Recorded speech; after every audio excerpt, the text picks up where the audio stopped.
So we are the group that was responsible for doing the two projects in Clay County for the Office of MU Extension, and we will be talking about the facility assessment as well as the youth development assessment today. Just to give a bit of background, we were focused in Clay County, which is approximately 408 square miles. The population is roughly 242,000, and the average income is around 32,000.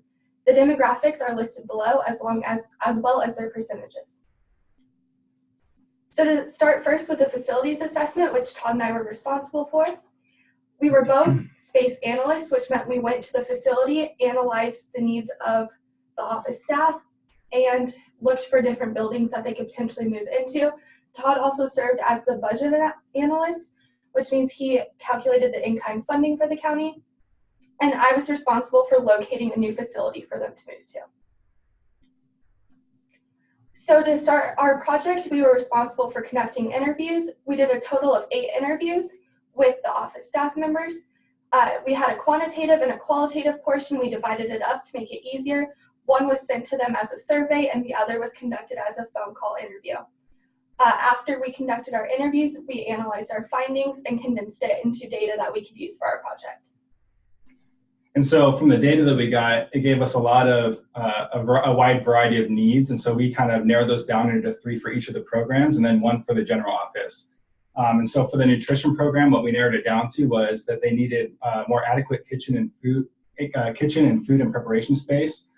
So when they present for their meals in the schools, they didn't have a place in the Clay County building. They'd have to drive to River Market, where you guys have that nice facility out there. Also, they needed more office and storage space in general, when they're cramped up in office spaces together and places for filing. And then there was the water damage and the bug problem that they ran into.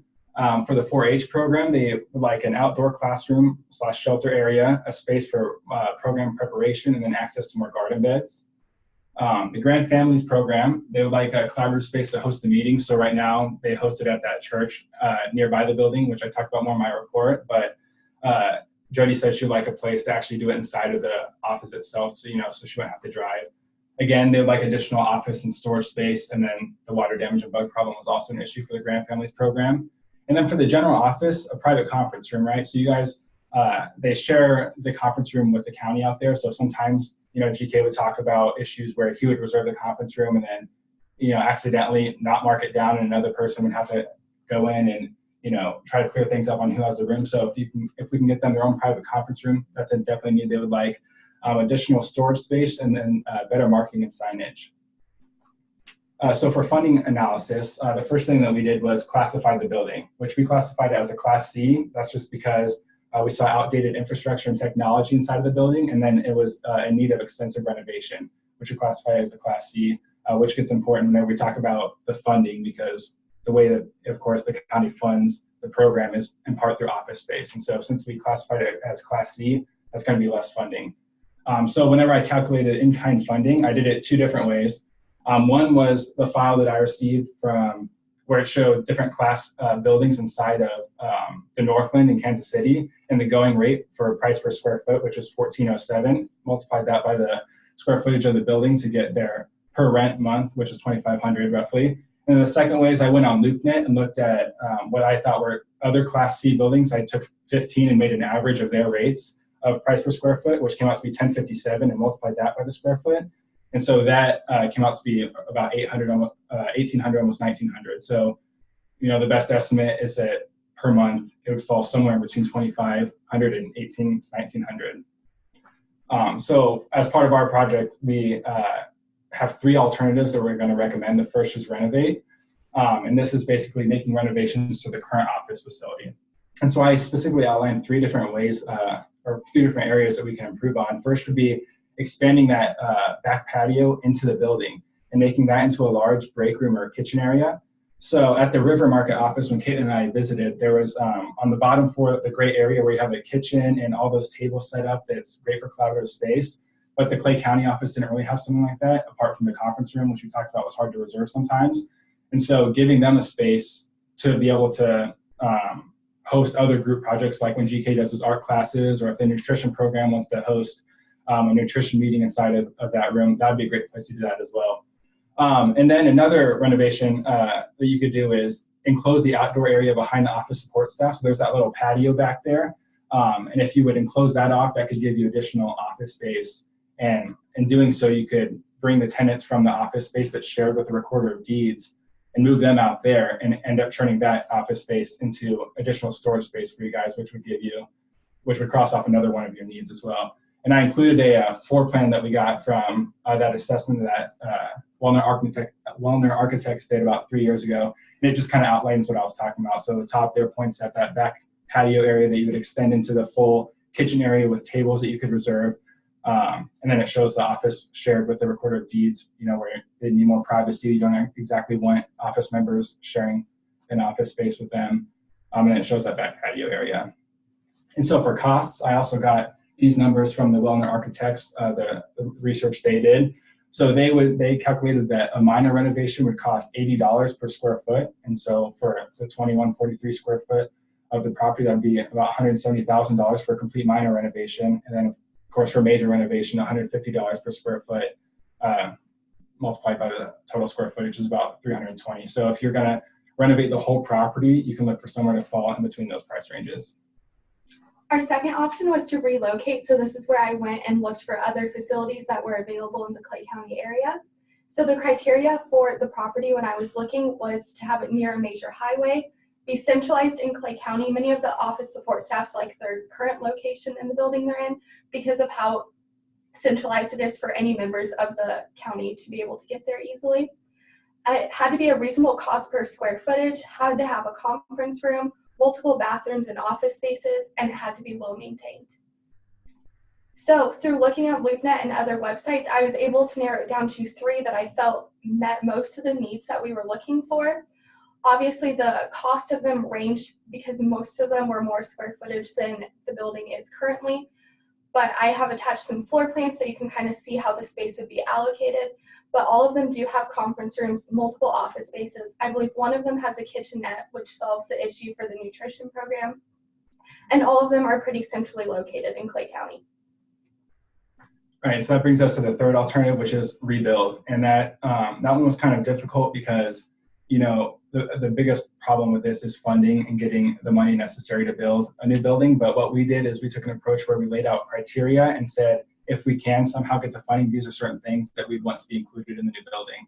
And so one of those things is a conference room that could host 15 to 20 people. And that would be, the office's own conference room that they wouldn't have to share to solve that need. Also a fully functional kitchen and preparation area for the nutrition program. 5 designated offices just to spread people out a little bit more and give them their own space for storage, and then an outdoor classroom and gardening space for the 4-H program. And so the cost for this, there's kind of 2 different routes you can take. So I've outlined project 1 here, and that's that plan that's kind of up in the air right now about the construction off North Brighton and 152 Highway. We're not really sure if that's going to get passed or not, but that was that $20 million project. And if that does passes, then we would just recommend the criteria that we outlined. But for project 2, again, Wellner Architects, when they came in and did the study, they actually calculated some costs on if you're going to build new construction on the current property that the annex building's on right now. And so we're looking at new construction large to be $250 per square foot, coming out to be 875 square footage for a new 3,500 square foot building, and then $275 per square foot for a small building. So depending on the size of the construction of the new building, somewhere between $962 and $875,000 if you were to rebuild a building on the current property instead of off that North Brighton property. So in conclusion, our project findings essentially were that MU Extension's needs are not being met by the current facility. So we would recommend that one of the proposed solutions needs to be pursued. Whether or not that happens is up to the county and MU Extension at this point, which leads into our recommendations. So we would recommend that they explore the feasibility as far as cost, what permission they would need for exploring any of the options that we have outlined.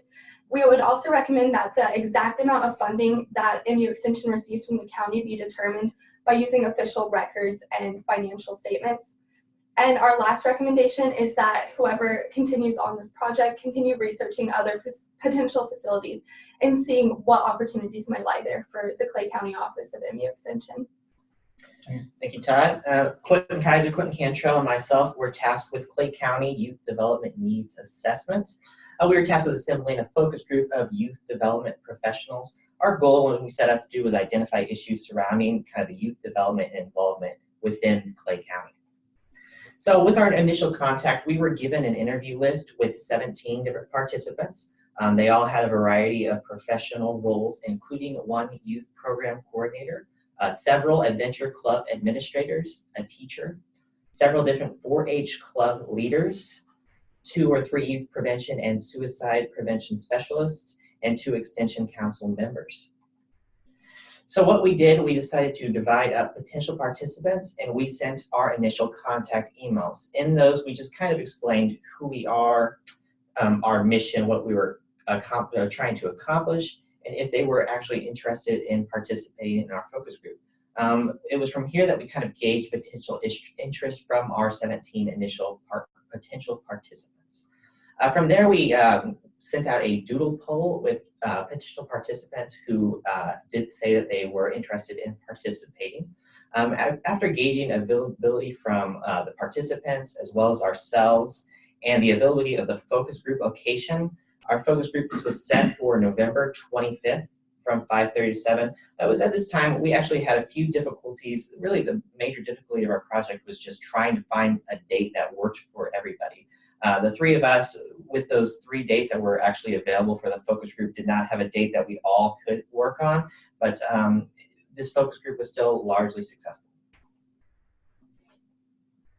So as Connor mentioned, we did have those 17 participants, and of those 6 participants did respond and were able to join us in the focus group, that being Emily, Courtney, Ida, Kimberly, Sherry, and Jennifer. And as you can see, those are their roles and titles that they held. And through that group, focus group, we decided to, you can go to the next slide, yeah. So this is how we set up the focus group. As you can see, yourself, Michael, and Quentin were in the front with the whiteboard, and everyone had their attention around you. I was in the back corner next to Courtney, and I was taking notes as well as Quentin with the focus group. From there on, after the introductions, we decided to do the matrix, and how we did that is we divvied everyone up 7 poker chips, and they were given 9 they were given 9 questions, and they were asked to divvy up their poker chips into the most important and essential questions that they thought were necessary. From there, these were the focus group questions that we focused on. It was, what are the local ways stakeholders can contribute to youth development? How can local leaders work together to better serve our youth? What are a few of the most important issues to address for youth in our county? So what we did is we took about 20 minutes for each of these questions and went over, everyone had a few things to say, and we would take notes and essentially figure out what the issues were and move forward from there. Now, as Quentin stated, some of the issues that we had brought up were, as like you guys had in the Jackson County focus group you guys held, was that the group felt like there wasn't the proper demographic there to represent what we were trying to achieve. They felt like children were missing, as well as political and local leaders in the community. They didn't feel like everything was being reached as well as it could have been. The other big issue was that a lot of the participants thought that there was an opportunity for better networking, but they just didn't have the ability to do it, whereas Extension has the resources to facilitate and bring together organizations so they could better interact with each other. As kind of stated in the first point, political leaders were also missing. Some participants felt that bringing in politics might cause some issues in some youth development areas, but bringing in nonpartisan leaders we felt like would be a great idea. Okay, thank you. During the presentation, I was writing questions on the group chat. So first, let's start with the facilities assessment. Do you think the interviews of the staff and personnel were worthwhile? I do think they were extremely worthwhile because without speaking to each member, we wouldn't have identified each program's needs. So I think it would be hard just to generalize the needs of the office without speaking to each specific program. Right, yeah, and it's like when we talk, for example, the nutrition program, and when you do an in-person interview, or I guess I was over the phone, but you can really hear like emphasis on how important certain aspects are. So it was very clear to me after my phone interview how much they really needed a full kitchen and food preparation space. And so then when I was looking for, renovation, relocation, or rebuild, I knew that that was one of the things I had to keep in mind as a top priority. And yeah, you can rank them on a document, but hearing them really explain it over the phone and like make importance that way actually really helped me, and also gave me more motivation to go out and try to get that for them. Yeah, and so this makes a good point. Sometimes corporations will delegate from the top, so they won't try to understand the actual needs of the employees. So some organizations, it's hit or miss, but as MU Extension, we are very employee-centric. That's one of the reasons that we went out and got all the interviews, just to see how we can best serve our employees. Okay, so what were your impressions of the facilities in Clay County? So it was kind of what I expected. There was a lot more water damage, I guess, and overall deterioration than I kind of would have expected. It's a lot of people trying to do their work in very close quarters with each other, and a lot of storage space and a lot of overflow. So it's people that like their job, like what they're doing, but are working in an environment that makes it hard for them to do that. And they have a nice conference room, but like I said, it's sometimes hard for them to schedule for that. So yeah, the overall impression is that it definitely something needs to be done, whether it's the rebuild, renovate, or relocate, but you have people that like doing their job and want it to be better. So definitely something, yeah, one of our approaches would be good.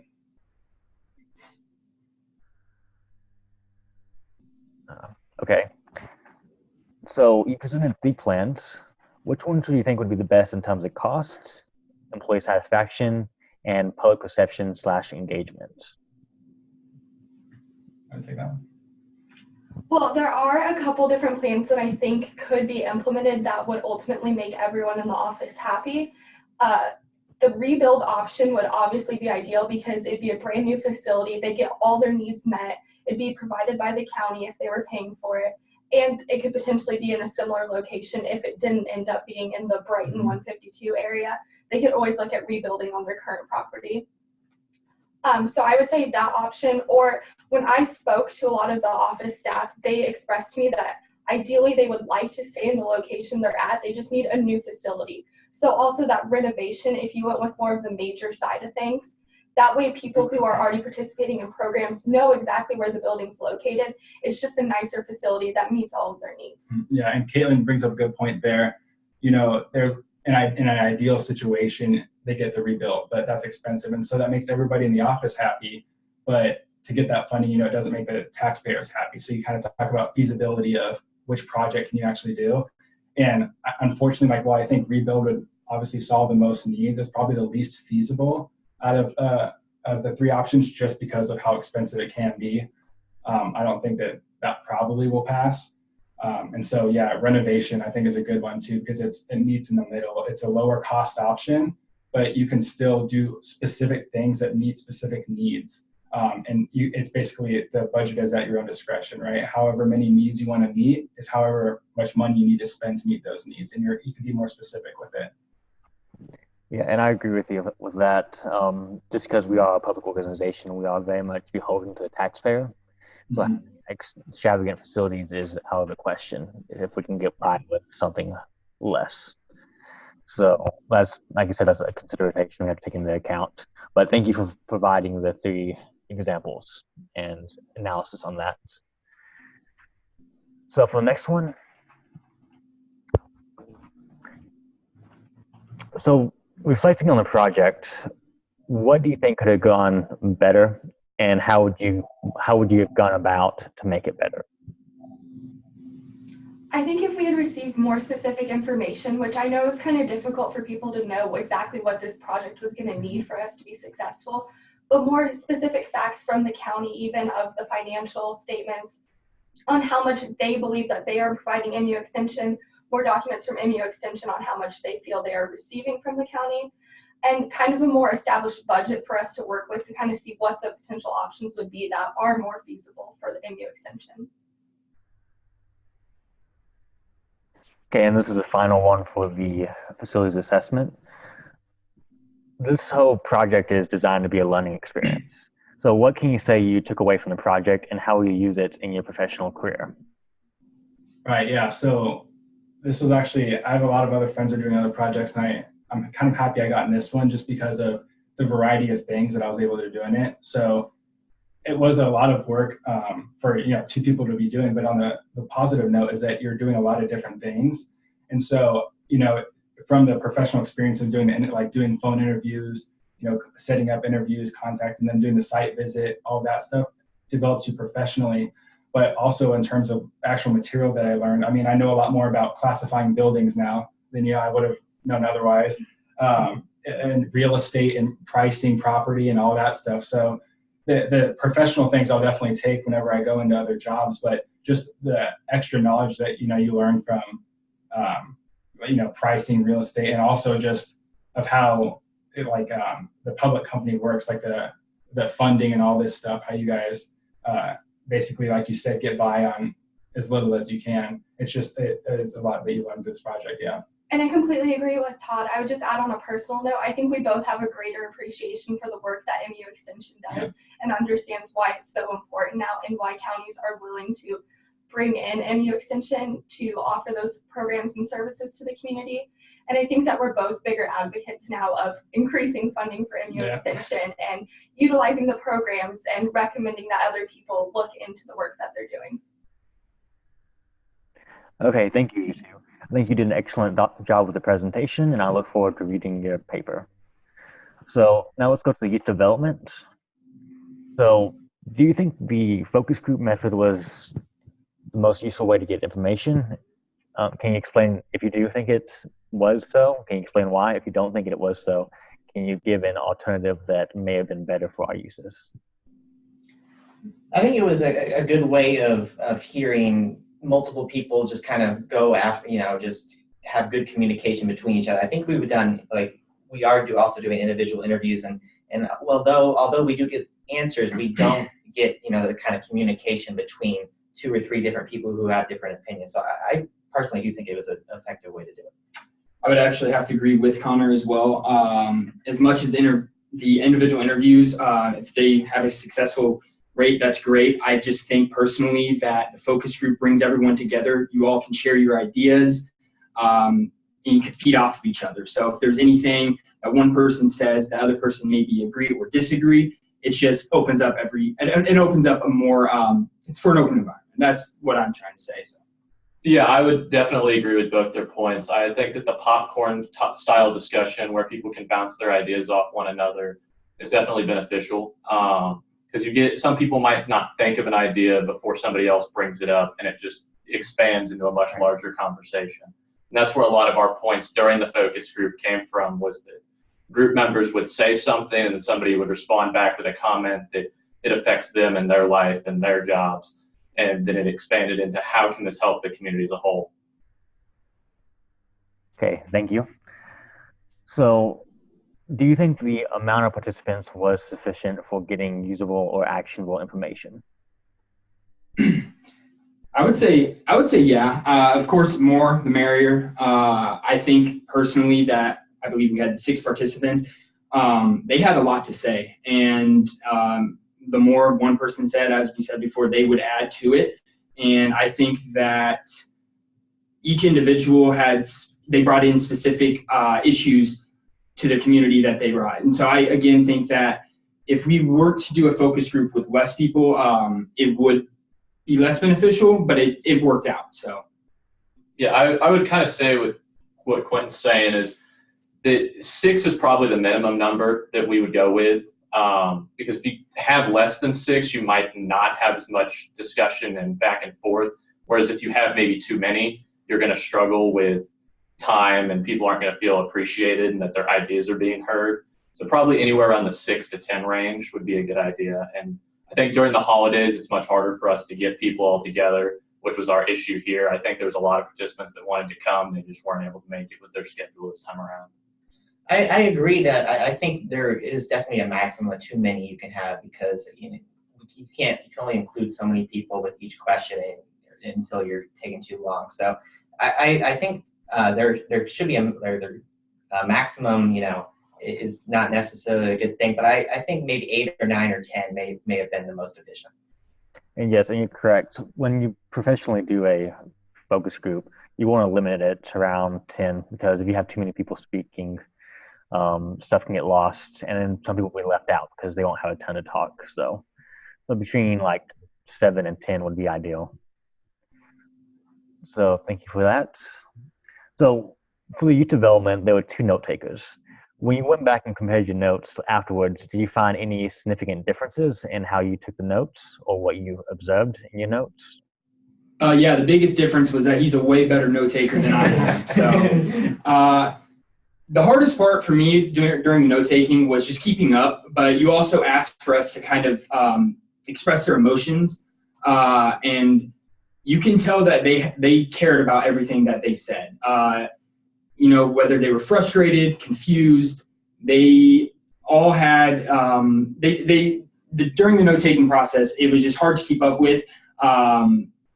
Other than that, though, it went well. He is the more of the note taker guy, so I'll let him take over from here. I don't really have very much more to say other than that. It was kind of difficult to keep track, and if you were really sketching down the notes, you couldn't always see what the person was saying. I took mine by hand. Quentin took his by computer. We kind of did 2 different methods.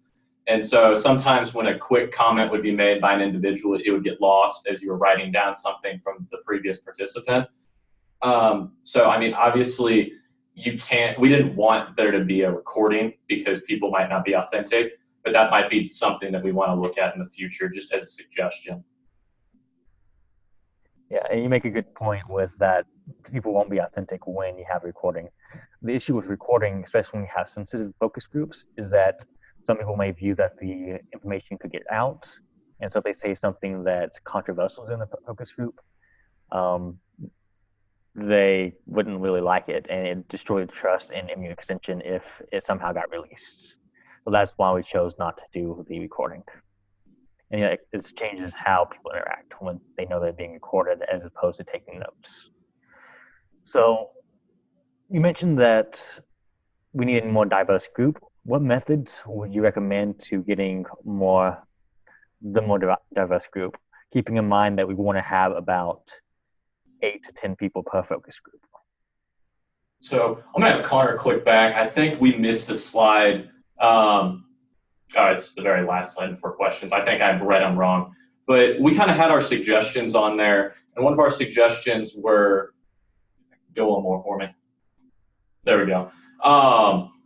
Was that we kind of wanted to have multiple focus groups of, say, one of children, one of political leaders, kind of one of the group that we had now, and then get all of their ideas to get a more complete view, and then possibly bring them back for a 4th time or a 2nd time each group with a couple key individuals, so you can have them discuss what's been discussed in their individual groups. Since the focus groups aren't very financially taxing, we figured this would be a way that you could get information from multiple groups. And so getting the groups would be coming from schools or contacting via email stakeholders in the community that may be higher up in office or in some sort of community aspect and civil aspect. Do you guys have anything to add? I would say also, you'd love to see more teachers from different schools or maybe, professionally, sports coaches, stuff like that would always be great as well. Just, different facets of youth life. I think from all facets you can find adults who are developing these youth, and you can have them in this focus group as well. Okay, I think that's an excellent suggestion. So you're right, if we had multiple focus groups, and then from each of those focus groups that were different, diverse, like let's say we had politicians in one focus group, the politicians would then elect one of them to go and stand in for the primary focus group, which would have the diverse group. So you have groups that are similar, and then they all elect someone to go into the diverse one at the end of it. That's a good suggestion. Thank you. So only 2 questions left. Looking back on the project, what went wrong and how would you suggest fixing it, or what should have been done in hindsight? I think the one thing I talked about was trying to find a date that worked for everybody. And I think maybe the one thing maybe we could have done differently was getting the dates that the focus group availability, the actual room availability ahead of time. So, we could all decide what was best for us and, just kind of get that ahead of time, because by the time we had the dates, I think the first date was the 8th, which was actually just a few days later, and we ended up not being able to do that date just because of that. And I think that may have been best for the 3 of us. So I think personally, just maybe getting the dates for the availability of the focus group would have helped. Yeah, and on top of that, when we initially reached out to our potential focus group participants, I had originally emailed 6 or 7. When 3 of them replied yes that they would attend, and once we got down to the appropriate date, only 1 was able to attend. So it just kind of goes to show that the earlier and the sooner you know your actual date, it makes a difference. Yeah, and I would agree with that. I had the majority of my group there. I was lucky enough to have them at the focus group, but kind of as Quentin and Connor alluded to, this time of year, people's schedules book up fairly quick. And so when we spent a large majority of our project determining that date, that some people who thought they could be there at the beginning couldn't end up being there at the end because they hadn't exactly had a set date in stone yet. Yeah, that's an excellent point. Sometimes scheduling is the bane of projects like this. Getting the room, getting everybody to come together, it's difficult. So the last question is, like I said earlier, this is designed to help teach you students, how to interact in outside of an academic context. What did you take away from this project, and how will that help you professionally? I'll go ahead and start. I'd say the importance of communication was the biggest thing I took from here. Between group members, between participants, everything, the quicker and more efficient you have good communication between everyone, I think the better. As much as I agree with communicating, professionalism. That was the first focus group I attended. Didn't know what to expect, and it was perfect. Everything went pretty smoothly. But communication, professionalism, all of the above, pretty much hands down. Yeah, I would say follow-up. That's a kind of segue to communication. So with our group, we had some times that people couldn't respond right away, or you had a participant that maybe responded late and you had to follow up with them and keep them connected in the loop, even though you may have moved on to the next step of the project, which was like sending out the doodle poll. They may have just been responding saying, hey, I want to join. I think that was my big key takeaway, is that you have to communicate and follow up with the individuals that you're working with. Okay, thank you all. And that's the end of my questions. So if you want to add anything at this point, you can.